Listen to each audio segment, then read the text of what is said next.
कोई अपनी आवाज उठाएगा उसको देश विरोधी घोषित कर दोगे, धर्म विरोधी घोषित कर दोगे। इस प्रथा से क्या देश आगे बढ़ सकता है? एक ऐतिहासिक प्रमाण बता रहा हूं जी, खत्म करते हुए ऐतिहासिक प्रमाण बता रहा हूं। रामप्रसाद बिस्मिल जी ने आजादी की लड़ाई के लिए हिंदुस्तान रिपब्लिकन एसोसिएशन बनाया चारे, लेकिन जब उन्हें लगा कि एक धर्म के लोग या एक जाति के लोग या एक क्षेत्र के लोग आजादी की लड़ाई को नहीं लड़ सकते, तो 1928 में शहीद आजम सरदार भगत सिंह जी ने उसमें सोशलिस्ट वर्ड जोड़ा। हिंदुस्तान रिपब्लिकन एसोसिएशन क्यों बनाया? क्योंकि जब हम मिलकर रहेंगे तभी देश आगे बढ़ सकता है। और मुझे पूरा ऐसा लगा जब मैंने सत्ता पक्ष को सुना कि वो राजनीतिक एजेंडे के जरिए सिर्फ मुसलमानों को टारगेट करते हुए इस बहस को लाना चाहते हैं, उनके पीछे उनका कोई और तर्क नहीं। सभापति जी, खत्म करते हुए मैं ये कह रहा हूं, आज का नौजवान अपना हक मांग रहा है, आज की बेटियां उड़ान चाहती हैं, उनके लिए सरकार पे क्यों योजना नहीं? बस इसी एजेंडे में फंसा के लगातार वो देश के नौजवानों को चलना चाहते हैं। ये ज्यादा दिन चलेगा नहीं। और 1905 में जब लॉर्ड कर्जन ने बंगाल विभाजन की घोषणा की, तब यह गीत ब्रिटिश शासन के विरुद्ध जन प्रतिरोध का गूंज बन गया। ब्रिटिश पुलिस जब भारतीयों की आवाज दबाने के लिए लाठी गोलियां दागती, तब हमारे क्रांतिकारी नायक नायिकाएं वंदे मातरम गर्जना से आसमान गुजा देते थे। अनेकों वीरों ने फांसी के तख्ते पर चढ़ते हुए गोलियों का सामना करते हुए अंतिम शब्द वंदे मातरम ही कहे थे। इतना ही नहीं, अंग्रेजों ने इस गीत से इतने भयभीत हुए कि उन्होंने इस पर प्रतिबंध लगा दिया। सभापति महोदय, साल 1937 में जब राष्ट्रगान तय करने का प्रश्न उठा तो इसके लिए एक समिति बनाई गई। तो साल 1937 में बनी वह 3 सदस्यीय समिति, जिसमें नेहरू जी, नेताजी सुभाष चंद्र बोस और गुरुदेव रविंद्रनाथ टैगोर जैसे महानायक शामिल थे। और टैगोर जी की सलाह पर वंदे मातरम के पहले 2 अंतरों को राष्ट्रीय गीत के रूप में स्वीकार करने की अनुशंसा की गई। इस अनुशंसा को संविधान सभा ने 24 जनवरी पूर्ण सहमति से राष्ट्रीय गीत का दर्जा प्रदान किया।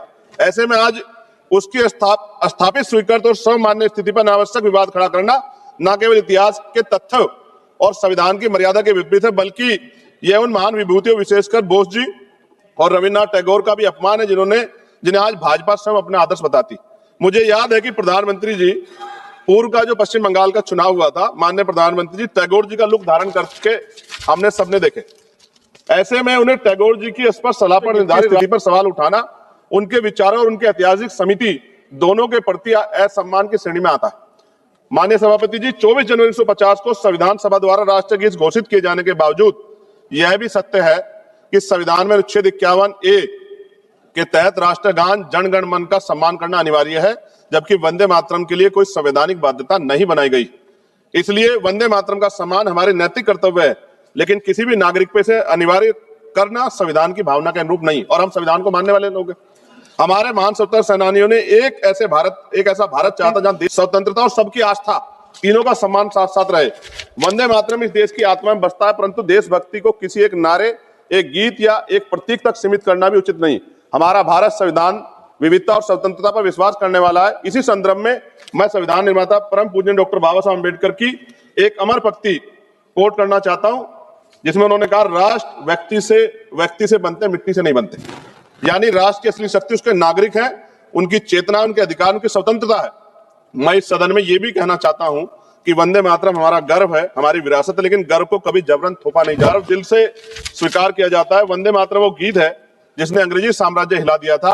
आज इसे राजनीति में घसीटना, उसकी मान्यता को कम करना। वंदे मातरम हमें जोड़ता है, तोड़ने की पहचान भी बताता है। जब इसे हथियार बनाए और उनकी नियत देश नहीं, सिर्फ आपकी अपनी राजनीति चमकाना हो।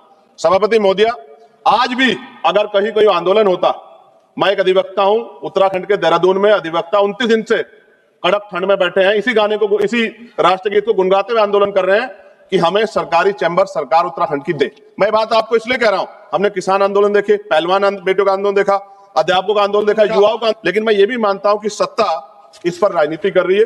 और अंत में सभापति महोदय, वंदे मातरम है दिल की धड़कन, इसे लड़ाई की दीवार मत बनाओ, इसे लड़ाई की दीवार ना बनाओ, मां के नाम पर नफरत की राजनीति का बाजार ना सजाओ।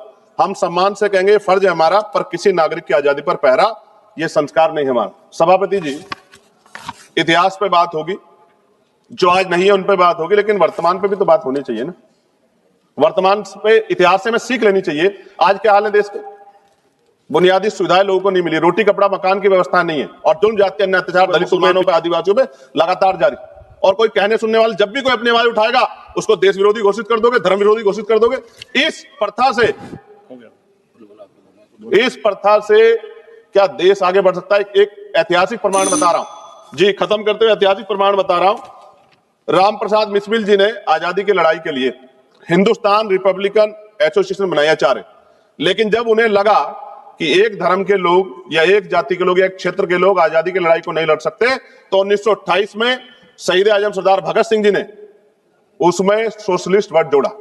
हिंदुस्तान सोशलिस्ट रिपब्लिकन एसोसिएशन क्यों बना?